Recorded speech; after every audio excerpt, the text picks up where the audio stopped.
Ini benar-benar penemuan yang jenius. Pemuda desa memanfaatkan cermin di rumah dan sebuah panci besar. Ia membuat sebuah perangkat pembangkit listrik tenaga surya.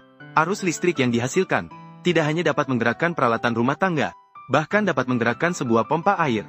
Terlihat ia pertama-tama mencari sebuah cermin persegi panjang, dan sesuai dengan lebar sebuah penggaris lurus. Ia merencanakan tanda pada arah memanjang.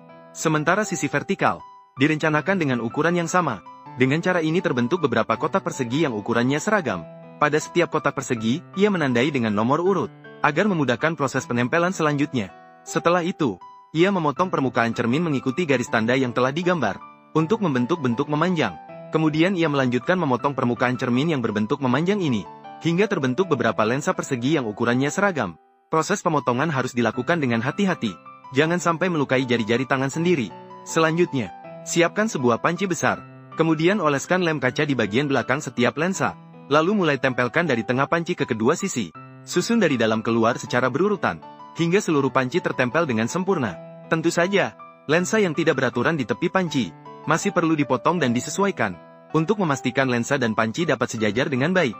Dan seperti ini, wajan besi yang sudah dibuat. Jika diletakkan sendiri di luar ruangan yang terkena sinar matahari, panas yang dihasilkan melalui refleksi lensa juga bisa membakar kertas A4. Bisa dibayangkan seberapa tinggi panas yang dapat dikumpulkan. Kembali ke pokok permasalahan. Di sini, pemuda desa membawa sebuah televisi bekas. Pertama, lepaskan cangkang dan kabel yang tidak terpakai. Setelah itu, bawa seluruh layar keluar. Kemudian pukul bagian belakang layar dengan batu bata. Sebenarnya tujuan melakukan ini adalah untuk mendapatkan generator foton di dalam televisi. Aksesori ini memiliki sifat pengumpul cahaya dan pelepasan listrik yang sangat kuat. Ini juga merupakan komponen inti dari perangkat ini. Selanjutnya, perlu menyiapkan lampu putih berwarna seperti ini, dan lepaskan kepala lampu yang akan digunakan untuk memasang alas. Proses ini juga harus dilakukan dengan sangat hati-hati. Setelah selesai membongkar, kemudian gunakan alat untuk menghaluskan dan memperbesar lubang kepala lampu. Ukuran harus pas agar generator foton sebelumnya bisa dimasukkan. Oleskan lem di tepi dan tempelkan dengan kuat. Sementara itu, panjang dua kabel sumber daya keluar dari atas generator, agar memudahkan pemasangan selanjutnya.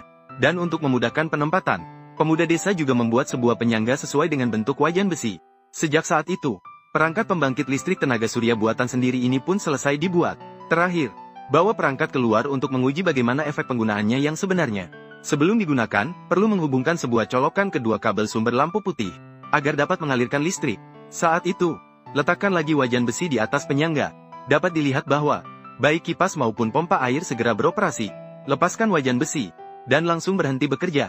Ini menunjukkan bahwa perangkat ini memang dapat menghasilkan listrik. Tidak tahu apa pendapat semua orang.